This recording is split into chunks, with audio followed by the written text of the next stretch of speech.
Buenos días a todos, un de Noric. Bueno, vamos a continuar con el 10º foro y en concreto con el cambio que hemos hecho ahora nos toca más la ponencia quizá más técnica en relación con la ponencia que ha hecho José Luis Larrea, que ha sido muy brillante. Relacionando con esa ponencia y como José Luis Larrea nos ha dejado una conclusión final, es que nos hagamos preguntas para las respuestas. Yo sí os pediría, por favor, si una vez que hagan la exposición los dos ponentes tenéis alguna pregunta por escrito, pues sería interesante. Vamos a hacer una exposición sobre el contenido del proyecto de resolución del ICAC sobre las normas que dictan el registro, valoración, elaboración de cuentas anuales, en concreto el reconocimiento de ingresos en la entrega de bienes y prestaciones de servicios, ¿no? Es una materia que entra en vigor, en teoría, con fecha 1 de enero del 2020, es decir, para cuentas anuales que se formulan a partir del 1 de enero del 2020, y que, bueno, pues que tenemos que empezar a comentar. Para ello contamos dos ponentes de auténtica valía. En primer lugar está María Dolores Urrea Sandoval, que es licenciada en Ciencias Empresariales por la Universidad de Murcia, licenciada en Derecho por la UNED, perteneciente al Cuerpo Superior de Inspectores de Seguros del Estado y, lo que es más importante actualmente, es la subdirectora general de Normalización y Técnica Contable del ICAC. Ella va a hacer una presentación de los aspectos más generales de la resolución, y posteriormente será Enrique Asla García el que realizará su exposición, que él es licenciado en Ciencias Empresariales por la Universidad de Deusto, socio director de KPMG, presidente de la Comisión Técnica del Instituto de Censores y Juzgados de Cuentas y vocal del Comité Consultivo de Contabilidad del ICAC, ¿no? Que él va a hacer una presentación, los temas que quizá pueden ser más complicados, lo que es la propia norma, con un detenimiento del capítulo 4, que son los casos particulares de la norma, ¿no? Finalmente, lo que queremos hacer es, lo que os decía, es dejar un tiempo de, pues eso, 10 minutos, 15 minutos para aquellas preguntas o dudas que tengáis con relación a la misma, que yo creo que puede ser bastantes, porque no es una norma fácil de digerir. Pues María Dolores, te paso la palabra cuando quieras. Pues muchas gracias.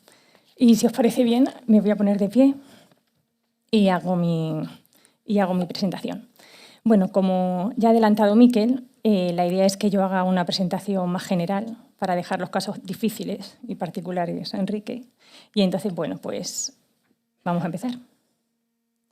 En primer lugar, quería hacer una mención de el por qué la reforma en el PGC en materia de reconocimiento de ingresos. Y bueno, pues en primer lugar, pues eso, tenemos que partir de qué criterio tomamos en el ICAC para mejorar el Plan General Contable. Y la idea es que un nuevo tratamiento por parte de las NIF, ¿no?, de las Normas Internacionales de Información Financiera, tenemos que analizar si ese tratamiento va a ser más útil y más adecuado para los usuarios. Y por otro lado, lo que hacemos es ver si implica ese nuevo tratamiento una simplificación efectiva en la comprensión de los estados financieros a la hora de tomar decisiones. Bien, pues como consecuencia de la aprobación y la entrada en vigor, concretamente de la NIF 15 de reconocimiento de ingresos, ingresos de actividades procedentes de contratos con clientes, nos planteamos la posibilidad de continuar con el objetivo de armonizar nuestra norma local de acuerdo con las NIF. Entonces lanzamos un proyecto, ¿no? Primero una consulta pública sobre la conveniencia del proyecto, y las respuestas que recibimos fueron todas a favor de que siguiéramos con ese objetivo de mantener la convergencia con las normas internacionales, con una armonización, ¿no? Entonces, bueno, pues lo que procede, por tanto, es partir del origen que da lugar a la modificación de materia de reconocimiento de ingresos en nuestro Plan General Contable, que es la NIF 15. Entonces, el objetivo fundamental de la NIF 15 es bueno, pues establecer los principios que tiene que aplicar una entidad para presentar información útil a los usuarios de los estados financieros sobre la naturaleza, el importe, el calendario y la incertidumbre de los ingresos de actividades ordinarias y de los flujos de efectivo que surgen de un contrato con cliente. Es decir, lo que trata la NIF 15 es de proporcionar un modelo único para el reconocimiento y la valoración de los ingresos por venta o prestación de servicios. Y el principio básico, que luego lo vamos a trasladar, ¿no?, a norma local, es que la entidad tiene que reconocer ingresos ordinarios cuando se produzca la transferencia de bienes o servicios comprometidos con el cliente. ¿Y por qué importe? por la contraprestación que la entidad espera tener derecho a cambio de dichos bienes o servicios. Ese importe, la cantidad que espera obtener a cambio, no tiene por qué coincidir entonces necesariamente con el importe que está en contrato, ¿no? Sino que tiene que ser lo que espere en función de sus estimaciones que va a cobrar. Como consecuencia de ello, la NIF 15 establece un proceso secuencial, un proceso por etapas, para determinar si la entidad tiene que reconocer o no ingreso. Y ese proceso tiene 5 etapas. En una primera etapa tiene que identificar el contrato, ¿vale? Si hay contrato o no, o cuántos contratos hay con el cliente. Entonces, en esta primera etapa va a tratar temas como, por ejemplo, el de la posibilidad de combinar contratos o qué pasa si se modifica el contrato. Luego, en una segunda etapa, la entidad tendrá que identificar las obligaciones que dice la NIF de desempeño, ¿vale? Nosotros hablamos de las obligaciones a cumplir en el contrato. Y en este caso, pues, determina, ¿no?, una serie de conceptos como que se entiende por bienes o servicios distintos. En la tercera etapa habrá que determinar el precio de la transacción, ¿vale? Y aquí se tratan temas como, por ejemplo, qué pasa si, además de un importe fijo, hay una contraprestación variable, o también el tema del valor temporal, ¿no?, si hay un tema financiero, ¿no? En la cuarta etapa habrá que asignar el precio de la transacción entre las diferentes obligaciones de desempeño, las obligaciones a cumplir, ¿vale?, que normalmente va a ser en función del precio de venta independiente. Y por último, reconocer el ingreso, ¿vale? Y ese reconocimiento de ingreso se podrá hacer bien a lo largo del tiempo o en un momento concreto. Normalmente a lo largo del tiempo puede ser cuando se trate, luego lo veremos, de una prestación de servicio, o en un momento concreto, que lo normal es que sea en una venta de bienes. Pues bien, hay que señalar que muchas de las precisiones que ya introduce la NIF ya han sido tratadas en interpretaciones publicadas por el ICAC a través de consultas o a través de resolución. Por ejemplo, ya en el 2005, en la consulta 1 del BOICAC 61, se trató el hecho de que la empresa tiene la obligación de identificar el conjunto de transacciones que se incluyen en un solo acuerdo a cambio de una única transacción. ¿Y entonces qué tiene que hacer la empresa? Pues la empresa lo que tendrá que hacer es asignar a cada una de ese conjunto de transacciones, tendrá que asignar, pues en función del valor relativo de cada una de ellas, el precio que le corresponde del total de esa única transacción. Esto, bueno, pues supongo que las empresas grandes ya lo vendrían haciendo o no, y las pequeñas pues no lo sé. Entonces, bueno, en la medida en que pues ya tuvieran conocimiento de esas interpretaciones del ICAC y ya fueran actuando en consecuencia, entiendo que estos cambios serán menos impactantes, ¿no? Bueno, he preparado aquí un ejemplo para ver cómo se probablemente estaba haciendo hasta ahora y cómo hay que hacer, ¿vale?, a partir de.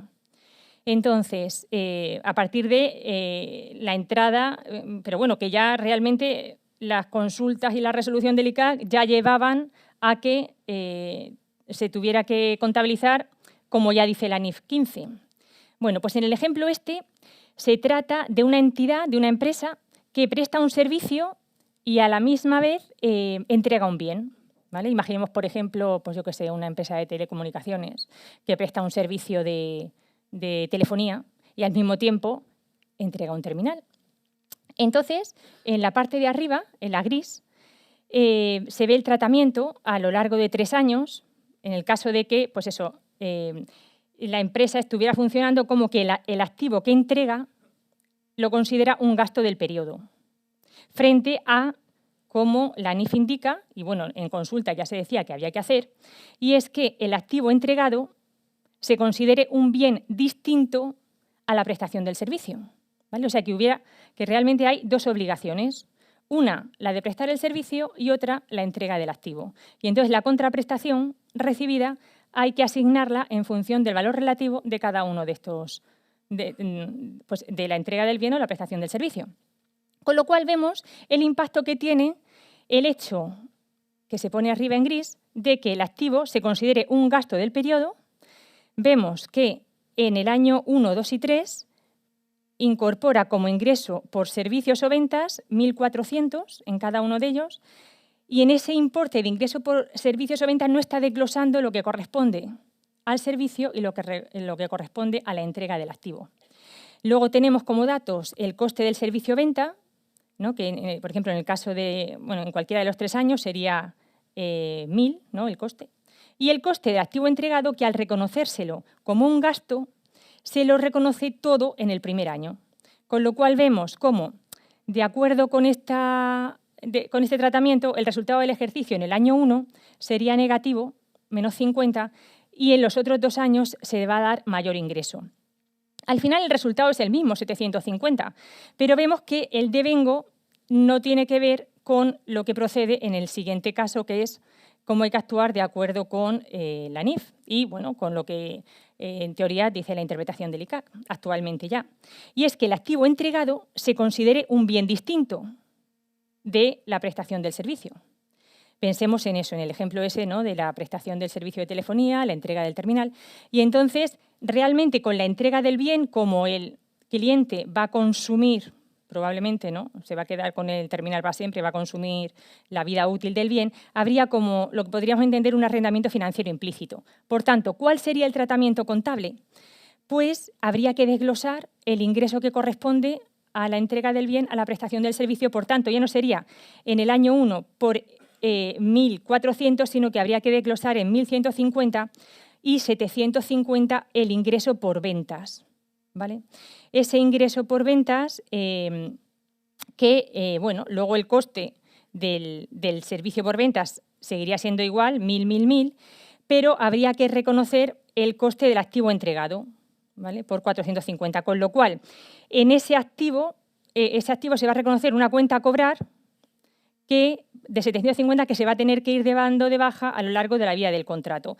Por tanto, el devengo aquí pues cambiaría y entonces en el año 1 el resultado nos daría 450, en el año 2 150 y en el año 3 150. Es decir, el resultado final sería el mismo, 750, pero lo que cambia es el devengo a lo largo de los años, considerando este activo entregado un bien diferente a la prestación del servicio.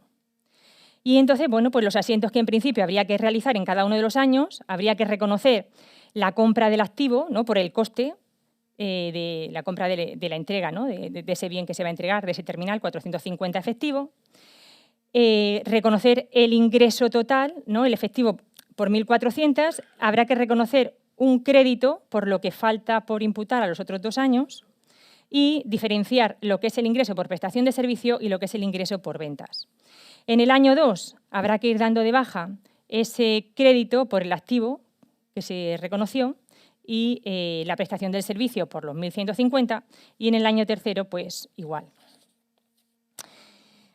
Bueno, pues como novedad fundamental que introduce la NIF 15, que realmente, bueno, pues consideramos que lo que hace es, más que un cambio de criterio, lo que hace es interpretar casos muy particulares, que luego algunos de ellos mencionará Enrique, y en esos casos particulares parece que había mucha divergencia en la práctica, ¿no? La práctica era heterogénea, por lo cual pues es muy interesante esos detalles que da la norma para que, bueno, pues luego haya homogeneidad en el trato.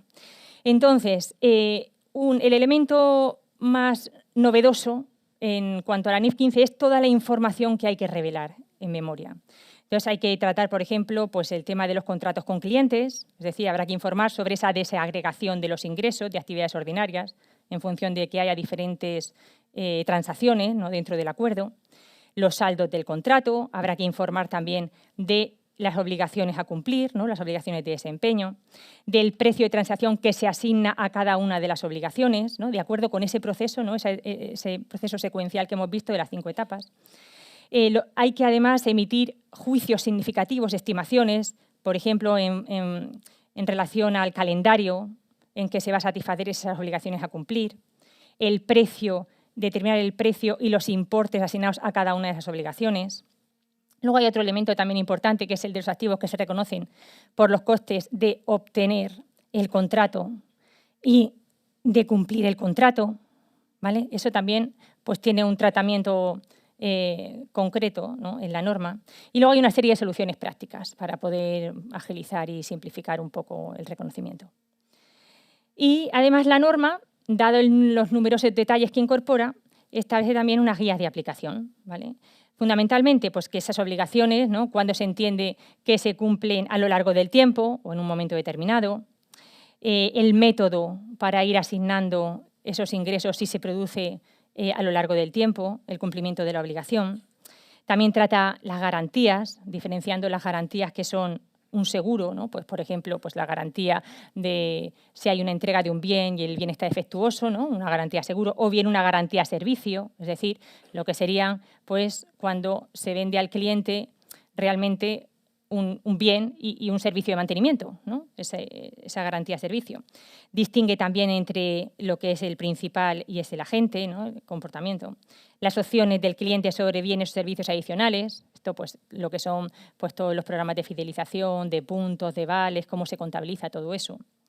Derechos no ejercidos de los clientes, bueno, en fin, toda esta serie de cosas, ¿no? Las licencias, uno de los aspectos más novedosos, ¿no?, los ingresos por cesión de licencia, bien sea de uso, bien sea de acceso. Y luego, bueno, pues una serie de temas particulares que ya luego Enrique tratará.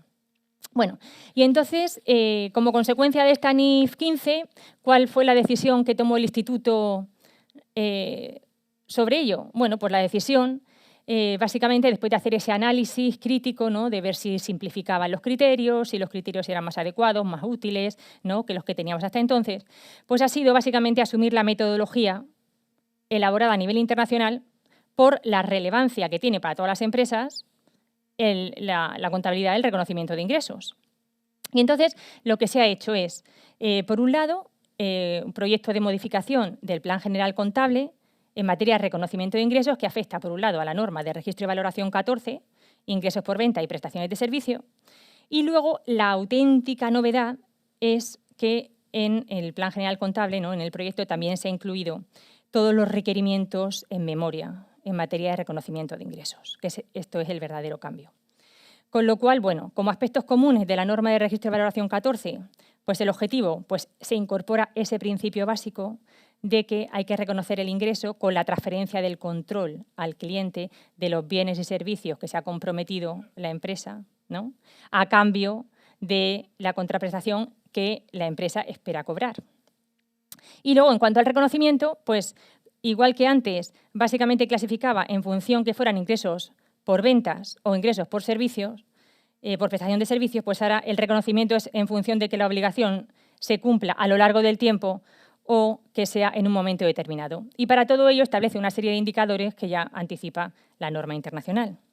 Con lo cual, bueno, pues centrándonos así rápidamente en estos temas, ¿no?, de si el cumplimiento de la obligación es a lo largo del tiempo o es en un momento determinado, pues ya da una serie de indicadores y dice que la empresa va a transferir el control del activo, en general, ¿no?, a lo largo del tiempo, estará hablando fundamentalmente de prestar un servicio, ¿no?, a lo largo del tiempo, cuando se cumple uno de los siguientes. Y plantea 3 supuestos para intentar abarcar, ¿no?, cuando pues eso, se cumple la obligación a lo largo del tiempo y la transferencia del control pues también es, como vamos a ver. Por ejemplo, en el caso de que el cliente reciba y consuma de forma simultánea los beneficios proporcionados por la actividad de la empresa, a través de la prestación de un servicio, pues entonces, pues a medida que la entidad la desarrolla, se supone que tiene que reconocer ese reconocimiento, esos ingresos, ¿no?, a medida que la desarrolla, como por ejemplo sucede en servicios recurrentes como son servicios de seguridad o limpieza. El cliente va recibiendo y consumiendo de forma simultánea al momento en que la entidad pues, va prestando el servicio. Otro supuesto, cuando la empresa produce o mejora un activo, que el cliente controla a medida que la actividad desarrolla, que la entidad desarrolla la actividad, ¿no?, como sería, por ejemplo, un servicio de construcción. Y luego tenemos un tercer supuesto, que es cuando la empresa elabora un activo específico para el cliente sin uso alternativo y la empresa además tiene derecho de exigir el cobro por la actividad que se ha completado hasta la fecha. Este supuesto supongo que os suena porque es el que contempla los servicios de consultoría, por ejemplo, y auditoría, ¿no? O sea que la empresa elabora un activo específico y no tiene un uso alternativo más que para ese cliente. Y además la empresa va a tener el derecho exigible de cobrarlo hasta por lo que se haya completado hasta la fecha, ¿no? En caso de que cambiara, ¿no?, el cliente de entidad, pues hasta esa fecha, por lo que haya completado, pues se puede reconocer el ingreso, la entidad de consultoría en este caso, por ejemplo. Y luego, pues hay también indicadores de cumplimiento de la obligación en un momento del tiempo, ¿vale? El caso a priori pues sería la entrega de un bien, ¿no? Dice, si la transferencia del control sobre el activo no se produce a lo largo del tiempo, la empresa reconocerá el ingreso siguiendo los criterios que establecen cuando la obligación se cumple en un momento determinado. Parece obvio, ¿no? Si no es a lo largo del tiempo, pues tendrá que ser en un momento determinado. Y establece una serie de indicadores que ya nos lo hemos traído, ¿no?, en el plan y ya venían de la norma internacional. Dice que el cliente asume riesgos y beneficios significativos inherentes a la propiedad del activo, ¿vale? Lo que pasa es que, bueno, en este caso pues hay que evaluar si realmente hay alguna obligación separada, ¿no? Y la empresa ha transferido la posesión física del activo. No obstante, esto es un indicador, pero no es determinante en la medida en que a lo mejor ha transferido la posesión física, pero no ha transferido el control. El cliente ha recibido o aceptado el activo a conformidad, de acuerdo con especificaciones contractuales. En ese caso, pues a lo mejor, ¿no?, también habría que analizar efectivamente si, ¿no?, si se ha transmitido a conformidad, pues ya parece que ha transferido el control. La empresa tiene un derecho de cobro por transferir el activo o el cliente tiene la propiedad del activo. Todo esto son indicadores que ninguno de ellos por sí solo, ¿no?, hay que hacer estimaciones y analizar pues todas las circunstancias. Bueno, esto, así, esta diapositiva es un poco consoladora, ¿no?, de ver que realmente todo lo de la NIF 15, de la guía de aplicación, nosotros en el PGC 2008 ya teníamos, bien en el PGC 2008 o como consecuencia de consulta o adaptaciones, ya habíamos recogido mucho del espíritu, ¿no?, de esta guía de aplicación. Por ejemplo, en el caso de los métodos de medición del avance, ¿no?, del progreso, bueno, pues ya eso ya se había tratado en la norma de adaptación de constructoras. En cuanto a las garantías, pues el tema está de las garantías que ya he mencionado, garantías seguro, garantías servicio, ya eso ya está incluido en el PGC 2008. La distinción entre principal y agente, también en la RICAC de la cifra de negocios del 91. En cuanto a las opciones del cliente sobre bienes o servicios adicionales, hay una consulta, entre otras, del BOICAC 98, ¿no?, sobre el tratamiento de esos programas de fidelización a clientes a través de puntos, vales. En cuanto a los derechos no ejercidos de los clientes, bueno, pues ya el PGC 2008 trata como anticipo de clientes, ¿no?, un pasivo. En cuanto a las licencias, bueno, podemos pensar si esto es una de las novedades más importantes, ¿no?, que introduce la norma, aunque, bueno, básicamente parte de la aplicación del principio de prudencia.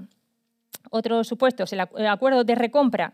Bueno, pues hay una consulta sobre los rentacar, ¿no?, la del BOICAC 106, de la consulta 6, en la que ya trata de la misma forma, con el mismo criterio, lo que hace la NIF. En fin, todo esto es un poco para ilustrar, ¿no?, que las empresas que ya van aplicando las normas de acuerdo con las interpretaciones nuestras, pues ya llevan mucho camino hecho y realmente lo que la norma incorpora son fundamentalmente detalles muy importantes que en la práctica, bueno, parece que eran tratados de forma heterogénea y por eso, bueno, pues la importancia, ¿no?, de esta norma para dar seguridad jurídica y ver el tratamiento de cada una de ellas. He puesto, por ejemplo, aquí dos ejemplos directamente de la NIF, ¿no? El ejemplo 20 sobre la penalización, que da lugar a una contraprestación variable. Cuando en la etapa donde hay que determinar el precio, pues una de la casuística, ¿no?, es determinar en caso de que haya una contraprestación variable a incorporar. Bueno, en este caso el ejemplo dice que se trata de una empresa que realiza un contrato con un cliente para construir un activo por 1 millón de euros y además los términos del contrato incluyen una penalización de 100.000 si la construcción no se completa dentro de los 3 meses siguientes a una fecha especificada en el contrato. Y entonces, bueno, pues la solución que da la NIF a esta situación, ¿no?, de la posibilidad de la penalización es que la empresa tiene que estimar las posibilidades de que no llegue a tiempo, por tanto incurre en la penalización y con lo cual pues la empresa concluye que la contraprestación acordada en el contrato va a ser de un importe fijo de 900 y un importe variable de 100. ¿Vale? Luego, por último, pues he incorporado también otro ejemplo sobre el pago anticipado y la evaluación de una tasa de descuento, ¿no?, la importancia de tener en cuenta el valor temporal, ¿no?, en el reconocimiento del ingreso. Y bueno, Y para no extenderme mucho, no sé cuánto tiempo llevo, pero bueno, para ir terminando, he incorporado un ejemplo también de cómo sería la transición, ¿vale?, al nuevo PGC. Bueno, creo que lo he dicho, el PGC, ¿vale?, el proyecto de PGC lo que hace es incorporar de toda esta materia la norma de registro de valoración 14, la modifica, la novedad fundamental, los nuevos requerimientos en memoria sobre este tema y el desarrollo y todos los detalles, ¿vale?, se incorporan en un proyecto de resolución de reconocimiento de ingresos, que era el motivo fundamental de esta presentación, y básicamente pues porque si no es que la modificación en el PGC sería enorme, entonces pues ya es enorme, se va a la resolución del reconocimiento de ingresos donde se van todos esos detalles. Lo que está previsto es que se aprueben simultáneamente. Claro, no se puede aprobar la resolución de ingresos sin aprobar el proyecto de modificación del PGC. Entonces, bueno, pues la idea es que cuando salga el proyecto de modificación del PGC, ¿no?, con la modificación de la norma de reconocimiento de ingresos, simultáneamente salga la resolución de reconocimiento de ingresos para explicar pues toda esa información en memoria que ya exige el PGC, en qué consiste. Y entonces, bueno, volviendo al ejemplo del principio de la sesión, ¿no?, el que mencionábamos sobre la entrega de un bien y la prestación de un servicio, pues básicamente lo que habría que hacer, ¿no?, de acuerdo con estos datos, teniendo en cuenta también el caso de que hubiera costes de adquisición del contrato, que es una de las novedades, ¿no?, que incorpora como nuevo tratamiento contable, ¿no?, la reforma. Bueno, pues de acuerdo con estos datos, ¿no?, ya básicamente los tenemos del ejemplo anterior un poquito a lo mejor en la cabeza, pues el tratamiento sería el siguiente. Por un lado, bueno, como suponiendo que se trata de una sociedad, ¿no?, que presta un servicio y que además la política comercial de esa empresa es entregar un bien al cliente en el momento de firmar el contrato, se conoce además, como dato, que en el ejercicio 2019 se ha incurrido en unos costes de captación del cliente, ¿no?, en unos costes para obtener el cliente por importe de 300, por ejemplo, teniendo en cuenta que sean comisiones a los agentes de venta. Y entonces, bueno, pues a priori tenemos dos opciones en la transición. La primera, la retroacción con ajuste acumulado el 1 del 1 del 2020, o bien la opción de retroacción a 1 del 1 del 2019. ¿No? Vale. En el primer caso, ¿qué tendríamos que hacer? Pues, en primer lugar, reconocer ese activo del contrato como un crédito, ¿vale? Por tanto, de acuerdo con los datos anteriores, habría que reconocerlo por 500, los costes de adquisición del contrato por 200 y todo eso llevárnoslo a reservas. Y, de acuerdo con la opción de retroacción a 1 de enero del 2019, tendríamos que ver, ¿vale?, lo que habíamos hecho en los cuadritos verdes, ¿no?, antes, cómo, es decir, cuando tratamos el activo entregado como un gasto, cómo habría que hacerlo ahora, es decir, cuando tratamos el activo entregado como un bien distinto, y bueno, pues ver lo que había que hacer, lo que tenemos que hacer y reconocer la diferencia. Es decir, habría que expresar de nuevo la cuenta de pérdidas y ganancias del ejercicio 2019 y reconocer el ingreso por ventas de 750, que no lo teníamos todo, ¿no?, en un ingreso conjunto de las dos obligaciones, ¿os acordáis? La entrega de bien y la prestación del servicio, habría que. Luego, reducir el ingreso por prestación de servicio, es decir, 1.400 lo teníamos todo, las dos cosas, ¿no?, la entrega de bien y la prestación del servicio, hay que separar la venta del activo, la prestación del servicio. Eliminar el gasto por las comisiones de venta de 300, porque ahora lo que tenemos que hacer es periodificarlo. ¿Vale? Periodificarlo pues, en esos 3 años. Y periodificarlo y habrá que, además, amortizar ese coste de adquisición del contrato, ¿no?, entre los 3 años, en este caso 100. Y, bueno, y por tanto, en el balance de cierre del ejercicio 2019 habrá que incluir el activo del contrato por esos 500, ¿no? Teníamos 750, ya el primer año 250, nos quedan 250 más 250, 500, y habrá que reconocer los costes de adquisición del contrato por 200. Bueno, por mi parte, de momento, ¿no?, pues aquí nos quedamos. Y ahora ya pues pasa Enrique con lo suyo. Muchas gracias.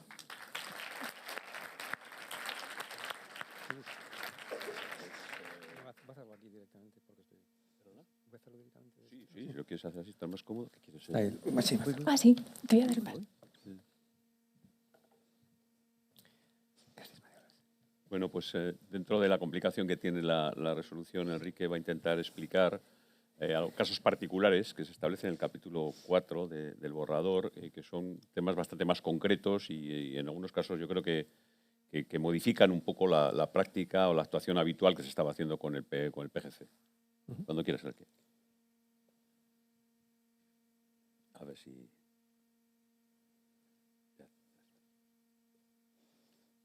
Me ha desaparecido la transparencia. Te falta la primera, ¿verdad? Sí. Te falta la primera. Es que si no tengo arranque no sé cómo empezar, pero bueno. Ah, ya está. Vale. Ahora, Gracias. Gracias. Bueno, en primer lugar, muy buenos días o buenas tardes a todos, que estamos ya después del Ángelus. Un placer, como siempre, estar entre compañeros, colegas de profesión y sobre todo, amigos. La idea es tratar un poco de bajar a la práctica cuáles serían las implicaciones que previsiblemente vamos a tener en nuestras auditorías cuando tengamos este proyecto de resolución sea ya de fecha de aplicación efectiva, previsiblemente a principios del año que viene. Y lo que se trata es de contemplar una serie de casuísticas que son relativamente habituales en todos nuestros clientes, que están también recogidas en el borrador del proyecto de resolución del ICAC y son las que tenéis en esta primera transparencia, ¿no? Por lo tanto, vamos a tratar de pasar rápidamente por estos casos prácticos que yo creo que van a ser bastante ilustrativos de lo que veníamos haciendo y lo que vamos a tener que hacer. Y concretamente vamos a hablar de devoluciones de ventas, de garantías, de opciones del cliente sobre bienes y servicios adicionales, anticipos de clientes, acuerdos de depósito, acuerdos de entrega posterior, cesión de licencias y acuerdos de recompra, que son todos los elementos que están desarrollados en esta nueva resolución. Y para empezar vamos a poner un ejemplo sencillito de una transacción absolutamente sencillita, que es una entidad que está como parte de su tráfico habitual, es decir, estamos hablando de que está transaccionando de forma habitual con la venta de determinado producto y ese producto, pues de acuerdo con sus estimaciones, sabe cuál es la expectativa de cuáles serían los productos que van a ser objeto de evolución. En el ejemplo decíamos que lo que está vendiendo es 100 unidades, 100 productos con un precio unitario de 100, con un coste de fabricación de 60 y con una expectativa de devolución del 3% de las ventas, ¿no? Estamos enfrentando en la siguiente transparencia lo que haríamos con el borrador del ICAC, que es absolutamente congruente con el tratamiento contable bajo normas internacionales de información financiera, y lo estamos comparando con el criterio que estamos aplicando en la actualidad con el Plan General Contable que está actualmente en vigor. Como decía María Dolores, aquí ya estáis apreciando en este contraste de normas, estáis apreciando ya la primera de las diferencias. Precisaba María Dolores, la norma lo que dice es que el reconocimiento de ingresos tiene que estar relacionado con la expectativa, con mi estimación de cuál va a ser el importe que voy a recibir como consecuencia de la prestación de mis servicios o mi entrega de bienes. Y por mucho que haya entregado 100 productos, 100 unidades monetarias, mi expectativa es que yo voy a cobrar solo el 97% de los productos objeto de enajenación. En consecuencia, lo que está proponiendo el borrador es que el ingreso se reconozca por 9.700, no por los 10.000 que estábamos acostumbrados con el Plan General Contable actual.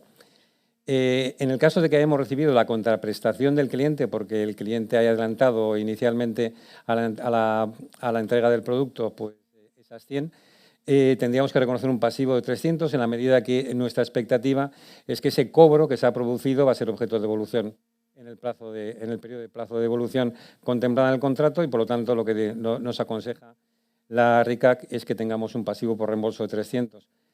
No obstante, surge también como consecuencia de este pasivo y para ser coherentes con mi expectativa de que voy a recuperar 3 de los productos objeto de enajenación, lo que tengo es una especie de pseudoexistencias en la medida que mi expectativa es que me van a retornar 3 unidades de producto que en principio y sin complicarnos mucho la existencia, la expectativa que tengamos que no hay ningún tipo de deterioro de esas existencias, pues tendremos que reconocer un activo por derecho a recuperar de 180 y al final el impacto en resultados es 3.880.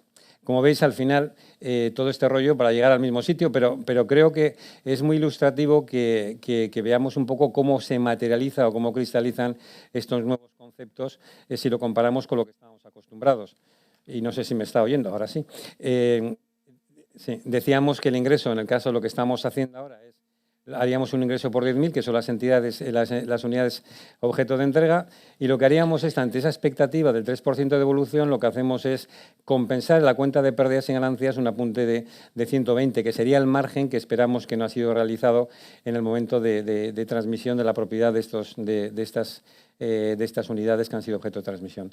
Pero como veis es un ejemplo muy sencillito, pero también creo que es muy ilustrativo el ejemplo para ver cuál sería el tratamiento contable que nos espera en el futuro y en el futuro de corto plazo. También lo comentaba María Dolores, el tema de garantías, ¿no?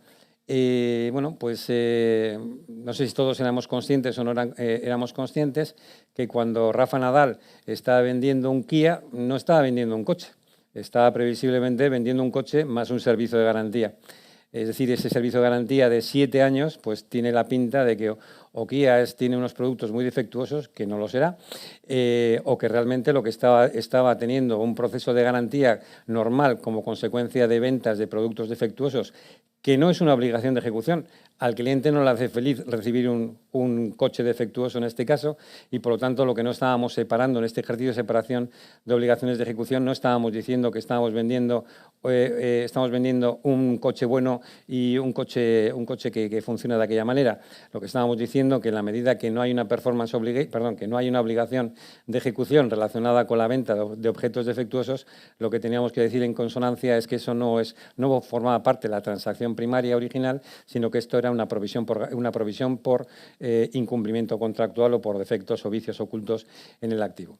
Al contrario, si realmente lo que estábamos haciendo es que más allá de resarcir al cliente como consecuencia de una venta de productos defectuosos, lo que estábamos dando es un servicio de garantía ante que lo que trata es de cubrir o cerrar el coste para el cliente de un comportamiento del vehículo como consecuencia del uso y disfrute natural, ese servicio de garantía es un servicio distinto que presta un servicio distinto también al cliente, por lo tanto es una obligación de ejecución distinta que debiera ser objeto de tratamiento separado. Opciones del cliente. Bueno, pues en el caso de las opciones de cliente estamos hablando de situaciones que también conocíamos, estamos hablando de los típicos programas de fidelidad o también de situaciones que podían plantear la compra de los mismos productos a futuro, pero con un descuento significativo, es decir, sobre el precio original. Yo te doy durante 3 años este producto a 100, sin embargo, si me sigues comprando productos a partir del 3 años, pues del tercer año te los vendo a 80.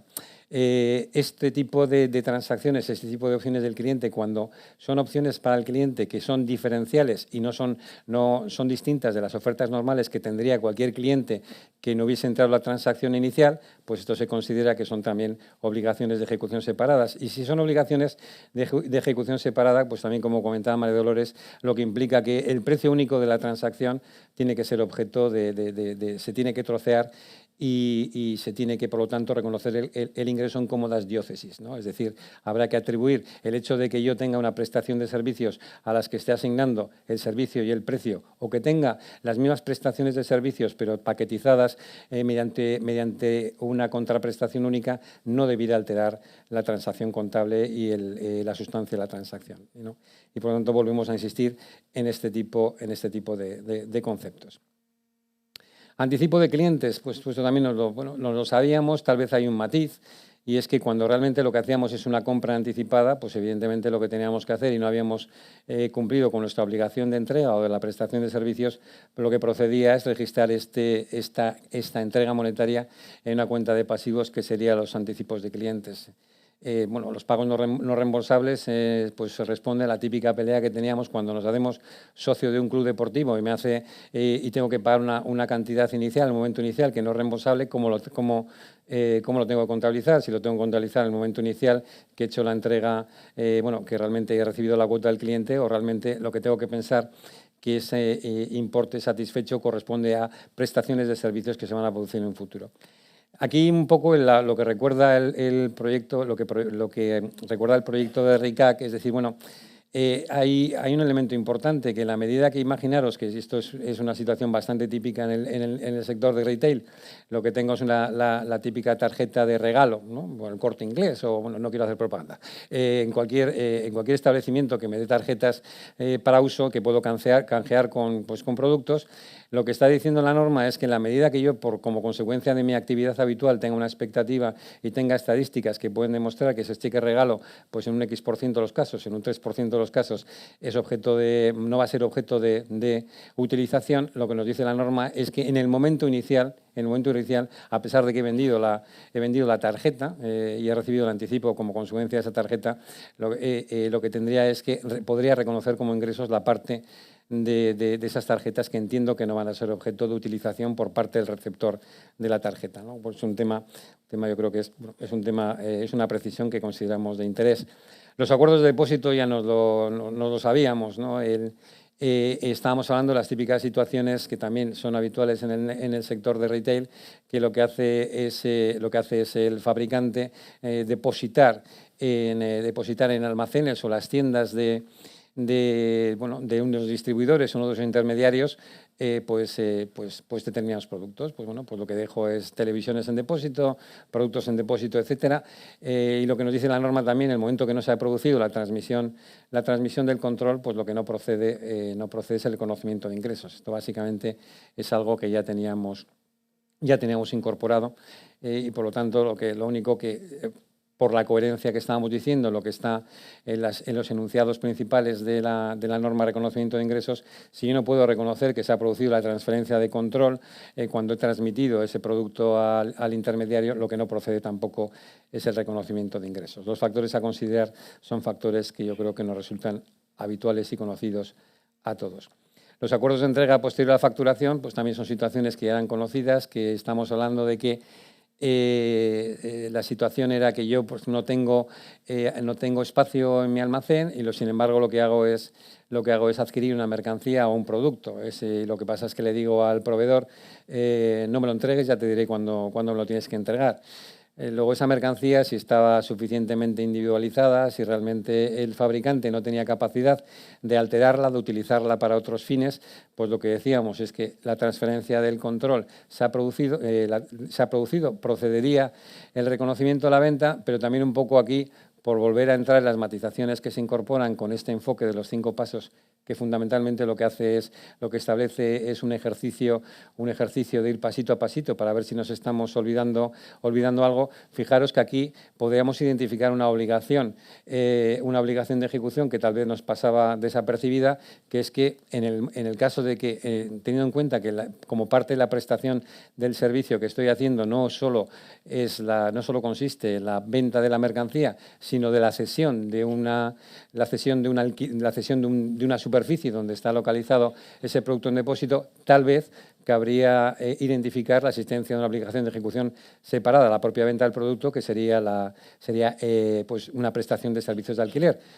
Otra vez, con este enfoque de los 5 pasos, lo que tendríamos una vez identificada de esta segunda obligación de ejecución, si estamos hablando de un precio único transaccional, lo que procedería también es separar el precio único, en el caso de que fuera ese precio único, en las distintas obligaciones de ejecución que hemos identificado. En este caso sería la venta del producto y el alquiler de superficie.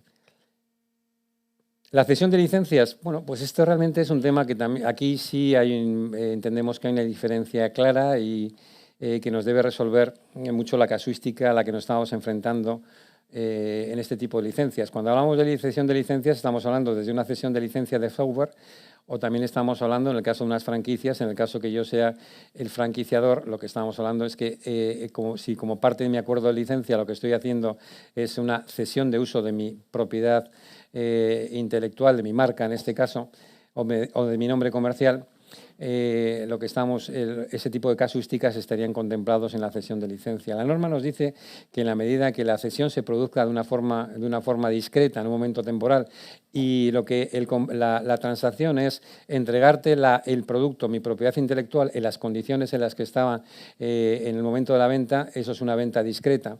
Y si es una venta discreta, procede el reconocimiento en el momento inicial. ¿Eso qué quiere decir?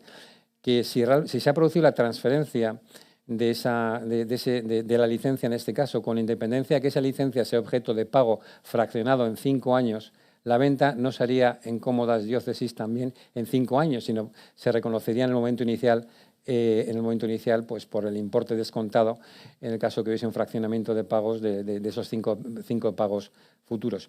En el caso, sin embargo, que la licencia, que sería una situación más habitual cuando estamos trasladando marcas o nombres comerciales, que lo que espera el receptor de la franquicia es que el franquiciado siga actuando de forma continua pues apoyando esa marca con publicidad, con actividades reputacionales, es decir, hay una performance, hay una continuación de la prestación del servicio y hay una necesidad por parte del que da la franquicia de continuar actuando para mantener la marca. Ahí estaríamos diciendo que la licencia no se ha transmitido en el momento inicial, en ese momento discreto, sino que se ha transmitido en un momento continuo, y esto lo que equivaldría en términos contables es que en este caso no procedería por parte del titular de la marca el reconocer en ese contrato el reconocimiento en las 5 años de una sola vez. Habría que contabilizarlo probablemente esos 5 años pues de forma uniforme durante esos 5 años. Esto es un elemento importante. Cuando hablamos de la norma de ingresos, para mí lo importante es no solo hablar de ingresos. Cuando alguien vende, alguien está comprando, lo que también yo creo que esto nos ayuda a identificar cuál es el tratamiento contable también para la parte que compra la licencia de uso de software, que es el franquiciado, etcétera, porque debía haber normalmente una coherencia entre la contabilidad del vendedor y la contabilidad del comprador. Por lo tanto, en el caso de que yo haya vendido una licencia de software discreta y que lo que venda o tenga un acceso a la propiedad intelectual discreta en el momento que se ha producido la transmisión, si yo soy el comprador de ese producto, por mucho que se haga el pago fraccionado, diría exactamente lo mismo. Lo que tendríamos que contabilizar es el derecho, ese intangible, que es objeto de la transmisión, y la contrapartida sería un reconocimiento de un pasivo, y por lo tanto estaríamos hablando de una transacción totalmente distinta en el caso de que ante esa operación lo que estuviésemos es haciendo ese fraccionamiento, lo estuviésemos tratando no en cuentas de balance, sino en cuentas de resultados como una prestación de servicios exteriores. Bueno, y aquí yo creo que esta transferencia es un poco locura, pero también yo creo que también demuestra la importancia de los matices que incorpora esta norma, y son los acuerdos de recompra. Hemos pasado un poco de puntillas en un elemento que para mí es fundamental cuando estamos hablando del proyecto de resolución del ICAC, pero que también lo fue fundamental en la SNIF. Y es que, si recordáis, nuestra norma de reconocimiento de ingresos actual, la norma de registro y valoración 14 y la NIC 18, pivotaban el reconocimiento de ingresos en un elemento de transferencia de riesgos y recompensas. Como habéis visto, el elemento de transferencia de riesgos y recompensas se le ha bajado a segunda división porque ahora es, entre comillas, un simple indicador. El elemento fundamental es la transferencia del control. Se reconocen los ingresos o se van a reconocer los ingresos cuando se ha producido una transferencia de control. Y esto, en algunos casos, va a llevar a resultados que van a ser similares a los que resultarían de una aplicación de riesgos y recompensas, pero en algunos casos no. Y como veis, fijaros en un acuerdo de recompra en las que tenemos una situación en las que, como parte de la transacción, el vendedor le concede al comprador una opción de venta. Es decir, el vendedor tiene una obligación incondicional a atender la recompra de la mercancía, la recompra del producto, en el caso de que así sea solicitado por parte del comprador. Esto, cuando teníamos en la norma anterior o en la norma actual hasta el año 2019, tal vez nos haría pensar si esto, desde el punto de vista de riesgos y recompensas, pues se ha producido la transferencia, teniendo en cuenta que existe ese derecho de devolución incondicional por parte del cliente. Pues fijaros un poquito cómo va desarrollando conceptualmente esta situación de acuerdo de recompra el proyecto de resolución del ICAC. Si el precio de recompra, cuando yo he vendido he vendido un producto con opción de venta, lo que tengo que analizar es si el precio de recompra acordado es mayor que el precio el precio de venta original. Perdón, es menor, en el primer caso es menor que el precio de venta original. En este caso, fijaros que la transacción podría tener mucha pinta de un arrendamiento, en la medida que cuando estamos hablando de unos arrendamientos de los que calificamos como arrendamientos operativos, este tipo de circunstancias suelen ser habituales. Yo lo que hago es cedo el uso temporal de la propiedad del activo al arrendatario y como consecuencia de esa cesión lo que se va a producir normalmente es que como consecuencia del uso y desgaste del activo objeto de la transacción el precio de recompra no va a ser inferior al precio de venta inicial. Por lo tanto, en esa transacción, a pesar de que el contrato diga es una operación de venta, pues tal vez tendríamos que recalificar la operación como un arrendamiento operativo. Alternativa al arrendamiento operativo, en el caso que calificásemos que el cliente sí tiene un interés económico significativo de proceder a la devolución. Y tendrá probablemente un interés significativo de proceder a la devolución en circunstancias como las indicadas, cuando el precio de venta del producto, si quisiera vender ese producto que ha comprado y por lo tanto puede hacer lo que le da la gana, fuese objeto de apreciación en el mercado. Fijaros que el elemento de control es el que determina la necesidad de analizar ese tipo de transacciones desde la perspectiva de qué ha comprado, si realmente se ha producido el control. Aquí estaremos diciendo que en la medida que se ha transferido el control, porque la opción de venta la puede ejercitar o no la puede ejercitar el comprador, la venta se ha producido, puede que se haya producido, pero sin embargo las consecuencias de las ventas pueden ser absolutamente distintas. Yo me estoy agotando el tiempo. Yo creo que con los ejemplos son un poquito lo que yo creo que son ejemplos ilustrativos de que este ejercicio de transferencia de control es un elemento diferencial y que en todos los casos no va a llevar o puede no llevarnos a situaciones equivalentes a la transferencia de riesgos y recompensas. Creo que son unas transferencias muy ilustrativas. Lo que está diciendo el ICAC es muy ilustrativo de este tipo de las situaciones que se pueden producir. Decíamos que esto es en el caso de opciones de venta. En el caso que tuviésemos opciones de compra, obligaciones de compra que fuesen a través de un contrato de futuro, un forward o un contrato de venta con opción de compra a favor del vendedor, fijaros que la transacción terminaría o cogería unos derroteros absolutamente distintos al de una venta normal. Estaríamos hablando de que este tipo de transacciones podrían incorporar un contrato de arrendamiento o un contrato de operación financiera, dependiendo de cuál fuese el montante del precio de recompra acordado entre las partes. Y lo bueno es que os habéis cargado 2 transparencias más, pero bueno, me parece bien. Hemos conseguido cerrar, que si no me vengo arriba y lo lío. Muchas gracias.